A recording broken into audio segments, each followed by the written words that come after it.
اللهم احفظ المسجد الأقصى من اليهود الحاقدين.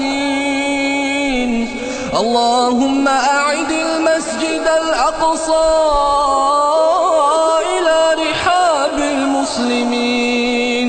اللهم وطهر المسجد الأقصى من اليهود الغاصبين.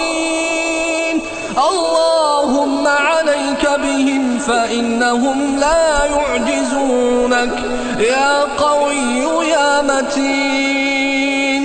اللهم منزل الكتاب مجري السحاب هازم الأحزاب سريع الحساب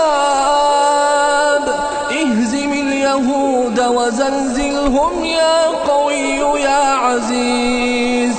اللهم ومن أراد بالإسلام والمسلمين بسوء فأشغله في نفسه ورد كيده في نحره واجعل تدبيره تدميرا عليه.